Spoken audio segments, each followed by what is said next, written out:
15મી August એટલે કે ભારતનો સ્વાતંત્ર્ય દિવસ અને આ સ્વાતંત્ર્ય દિવસના દિવસે ગુજરાતના મુખ્યમંત્રી ભૂપેન્દ્ર પટેલ અમરેલીમાં ધ્વજવંદન કરવાના છે અને આ ધ્વજવંદન કરવા જશે ત્યારે એક મોટું દલિત આંદોલન પણ થશે આવી જાહેરાત કરવામાં આવી છે જિગ્નેશ મેવાણી દ્વારા।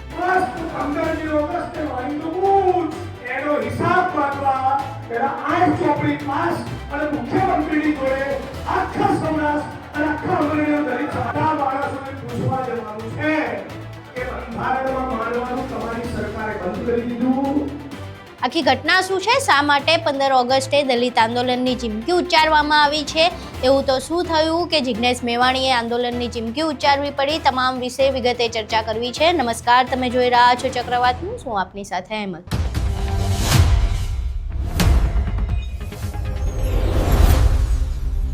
થોડા સમય પહેલા અમરેલી જિલ્લાના મોટા આકડિયા ગામમાંથી એક ઘટના સામે આવી હતી, જેમાં 40 જેટલા દલિત પરિવારોને જે ખેતીવાડીની જમીન સરકાર દ્વારા આપવામાં આવી હતી તેમાં ખુદ ગામના સરપંચ અને અમુક અસામાજિક તત્વો દ્વારા દબાણ કરવામાં આવ્યું છે અને ત્યાં ઇલીગલ ખનન ચાલી રહ્યું છે।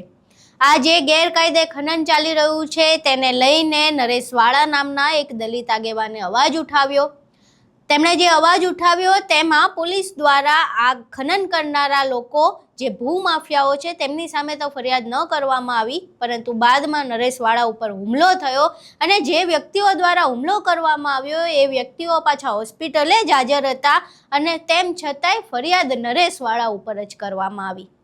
હવે આ આખી જે ઘટના બની એને લઈને અમરેલી જિલ્લામાં દલિત મહાપ્રતિકાર સંમેલનનું આયોજન કરવામાં આવ્યું હતું અને આ સંમેલનમાં હાજર રહ્યા હતા જિગ્નેશ મેવાણી। આ સંમેલનમાં તેમણે આ આખી ઘટના વિશે વાત કરી હતી અને આ ઘટનાનો બદલો લેવા માટે, ન્યાય મેળવવા માટે તેમણે 15મી ઓગસ્ટે જે મુખ્યમંત્રી ભૂપેન્દ્ર પટેલ અમરેલી જિલ્લામાં ધ્વજવંદન કરવા આવવાના છે ત્યારે અમરેલીમાં દલિતોની ખેતીની જે જમીન છે તેના અધિકાર માટે અવાજ ઉઠાવવાની વાત કરી છે। પહેલા અહીં સાંભળીએ જિગ્નેશ મેવાણી શું કહી રહ્યા છે, ત્યારબાદ વિગતે ચર્ચા કરીએ। નરેશભાઈ વાળાની રજૂઆત બાદ આ કાફલો કલેક્ટર કચેરી નહીં અમરેલી એસપી ની કચેરીએ લઈને જવું જોઈએ અને આજે મારી હાજરીમાં એમને આવેદન પત્ર નથી આપવાનું, અમરેલી જિલ્લા પોલીસ વડાની ઉઘરાણી કરવાની છે। અને મિત્રો, બહુ લાંબુ ભાષણ નહીં કરું, 15મી ઓગસ્ટે મારી શુદ્ધ જાણકારી પ્રમાણે રાજ્ય કક્ષાનો કાર્યક્રમ ધ્વજવંદનનો અમરેલીમાં થવાનો છે, વાત સાચી? બસ તો 15મી ઓગસ્ટે વાળી તો પૂછ આપણે કાયદા અને બંધારણની મર્યાદામાં રહીને ગુજરાતના મુખ્યમંત્રીને બધા માણસોને પૂછવા જવાનું છે કે બંધારણમાં માનવાનું તમારી સરકારે બંધ કરી દીધું। આ અમરેલીની અંદર જે આકડિયાની ઘટના બની એના મુદ્દે તમારું શું કહેવું છે એનો હિસાબ માંગવા પેલા 8 ચોપડી પાસ અને મુખ્યમંત્રીની જોડે આખા સૌરાષ્ટ્ર અને આખા અમરેલીનો દલિત સમાજ છે। એટલે હમણાં જો આજ સાંજથી હલવાડી માતા ગરબે હવે રમશે, આજ તમે શીખો। મને કોઈ દિવસ ગુજરાત કે દેશના કોઈ પણ મૂળે દલિતો માટે લડું ને મને કોઈ દિવસ ફ્રસ્ટ્રેશન, નિરાશા આવતી જ નથી। હું ટાઈટલ હોઉં છું, મને કોઈ દિવસ ફ્રસ્ટ્રેશન આવતું જ નથી। હું જ્યાં જાઉં મોટા ભાગની જગ્યા પર રિઝલ્ટ લાવું છું। તમારી અંદર આવડત અને તમારી અંદર સંપૂર્ણ પ્રમાણિકતા હોવી જોઈએ। આપણે વાદળી ખેસ નાખીને દુનિયાના ખોટા ધંધા કરવાના અને પછી દલિત આંદોલનની સભામાં બાબા સાહેબના ફોટાને માળા પહેરાવવાની આ ધંધા કરનારાને ઓળખી લો। આવા આપણી અંદર બેઠેલા ચોર ચક્કાઓ ના ઓળખતા હોય ને તો મને એકલા બોલો, સર્કિટ હાઉસ અમરેલીમાં કોક દાડો બોલાવો, બધાની યાદી આપી દઈશ. તમે મને અને મારી લડતને 10 વર્ષથી જેટલા નજીકથી જોયા છે એમ આપણા ચોર ચક્કાઓને મેં 10 વર્ષથી બહુ નજીકથી જોયા છે. એટલે આપણે ગુજરાતના દલિત આંદોલનમાંથી આવી બધી ફૂસ છે એને કાઢી નાખવાની જરૂર છે. આવા 5, 10, 15, 20 ઓછા થશે વાંધો નહીં, હું કાપી જઉં, શું કરી નાખીશ, પણ પ્રમાણિક નેતૃત્વ હોવું જોઈએ. આ આકડિયાની ઘટનાથી આપણે સબક એ લેવાનો છે કે આપણી અમરેલીમાં, આખા સૌરાષ્ટ્રમાં અને આખા ગુજરાતમાં ડિમાન્ડ એ હોવી જોઈએ, જમીન નહીં તો ભાજપને વોટ નહીં. આ મેસેજ આપો. ખેતીની સાથળીની જમીન જોશે, ફળવાયેલી જમીનોમાં વાપરી થાય, 4 દિશામાં ખૂંટ વાગે, સ્થળ ઉપર પ્રત્યક્ષ કબજો સોંપાય અને જેટલા પણ નાલાયક જાતિવાદી સામંતી તત્વોનો કબજો છે એ બધા ત્યાંથી ભગાડવામાં આવે. જેટલી પણ સ્મશાન ભૂમિ નીમ નથી થઈ એ બધી સ્મશાન ભૂમિ નીમ કરવામાં આવે. અને ઉનાળા મંચ પરથી મેં નારો આપ્યો તો ગાયનું પૂછડું તમે રાખો, અમને અમારી જમીન આપો. આજે એ વાતને 8 વર્ષ 9 વર્ષ થયા, 4,500 વીઘા 500 કરોડની જમીન વટકે સાત ખાલી કરાઈ છે અને કોઈનો બાપ વચ્ચે આવ્યો નથી. એટલે તમે તમારું ધ્યાન, તમારું મગજ, તમારું ફોકસ એ જમીનના મુદ્દા ઉપર કરી દો. નંબર 1 પ્રાથમિકતા જમીન જોશે, જોશે અને જોશે. અને આંકડિયાની જોશે, બાબરાની જોશે, ધારીની જોશે, ખાભાની જોશે, અમરેલીની જોશે અને દેશના ખૂણે ખૂણે જોશે. આ વાતનો સંકલ્પ કરવા માટેની આજની સભા છે. ડીડીભાઈની જોડે જે માણસે બદતમીજી કરી એના રાજકોટમાંથી આવડી ચોપડાઈ ગઈ, આવડું નો થઈ ગયું. અને હજી આ મંચ ઉપરથી કહું છું કે નરેશ વાળા, નવચેતન પરમાર, કાંતિભાઈ વાળા અને ડીડી સોલંકી ગેર સપ્તાહો યાદ રાખજો, જિગ્નેશ મેવાણીના ભાઈ છે. ફાડી નાખીશ.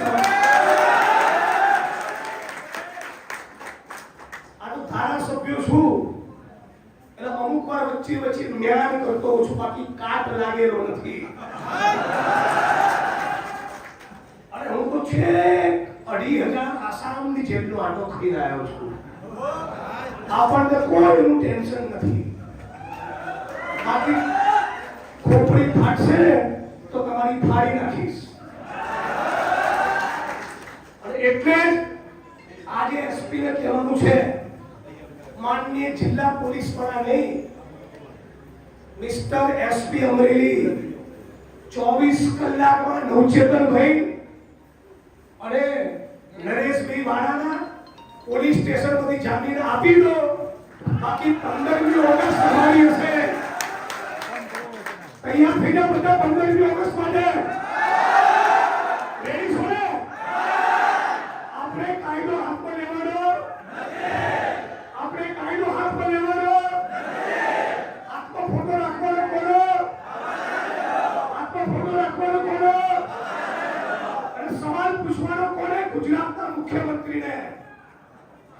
અને ગુજરાતના મુખ્યમંત્રીને સવાલ પૂછવા જવાનું કે બીજા લોકોના જામીન પોલીસ સ્ટેશનથી થઈ ગયા તો વાળાભાઈ અને નવચેતન પરમારના કેમ નહીં?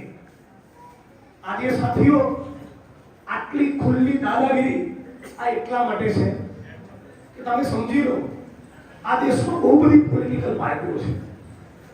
એ કોઈ પણ પોલિટિકલ પાર્ટીનો એજન્ડા આ દેશના બંધારણને ખતમ કરવાનો નથી, સિવાય કે આરએસએસ માંથી પેદા થયેલી ભાજપ. આ દેશમાં સીપીઆઈ સીપીએમ છે, સપા બસપા છે, કોંગ્રેસ એનસીપી છે, ડીએમકે આઈડીએમકે છે, બહુ બધી પાર્ટીઓ છે, પણ કોઈ પણ રાજકીય પક્ષનો એજન્ડા ડોક્ટર બાબા સાહેબ આંબેડકરના બંધારણને ખતમ કરવાનો નથી, સિવાય કે આરએસએસ માંથી પેદા થયેલી આ ભાજપ. એટલે તમારા મગજમાં એક પણ બહુ સ્પષ્ટતા હોવી જોઈએ કે આ સમય, આ ઇતિહાસનો સમય અંધશ્રદ્ધ પ્રયોગ કરવાનો નથી, આમને પાડી દેવાનો છે. આ ભાજપના, આરએસએસના, ભારત ભૂમિના ગદ્દાર મનુવાદીઓને પાડવા એક બાજુ સજળબમ વોટ નહીં કરો તો નવરા થઈ જશો. આ કહી દઉં, ચૂંટણીનું રાજકારણ જુદું છે અને ઇન્કલાબ જિંદાબાદનું રાજકારણ જુદું છે. સામાજિક મુવમેન્ટ જુદી છે અને ચૂંટણીનું રાજકારણ જુદું છે. અને જે પણ જ્ઞાતિ અને ધર્મના માણસ ખોટું કરે, અત્યાચાર અન્યાય કરે, એટલા જ આરોપી એનો આખો સમાજ નહીં, નહીતર આખા ગુજરાતમાં દેશમાં કોઈ બાકી નથી જેણે દલિતોને માર્યા ન હોય, જેણે દલિતો પર ભેદભાવ ના કર્યો હોય, અત્યાચાર અન્યાય ના કર્યો હોય, એવો કોઈ સમાજ બાકી નથી. તો બધા સમાજના લોકોને આપણે ટાર્ગેટ નથી કરવાના. જે પણ જાતિવાદી તત્વો છે, જે સમાજમાં હોય, જે ધર્મમાં હોય, જે કાયદો હાથમાં લે, જે ભેદભાવ કરે, એટલાની સામે આપણે દવા કરવાની છે, એટલાનો જ ઈલાજ કરવાનો છે. આજે 10 વર્ષથી આખા ગુજરાતના ખૂણે ખૂણે ફર્યો છું, આખા ગુજરાતના ખૂણે ખૂણે લડ્યો છું. આ 10 વર્ષમાં સેંકડો હજારો સભાઓ મેં આવી રીતે સંબોધી. કેરળમાં, કર્ણાટકમાં, આસામમાં, પંજાબ, હરિયાણા, યુપી, બિહાર, રાજસ્થાન, મધ્યપ્રદેશ. તમને કહી દઉં, જે પરિસ્થિતિ અમરેલી અને ગુજરાતની છે એ જ આખા દેશના દલિતોની છે. 2500 વર્ષથી માર ખાધા પછી નહીં સુધારવાનો સંકલ્પ કોઈએ કર્યો હોય તો ભારત ભૂમિના દલિતોએ કર્યો છે.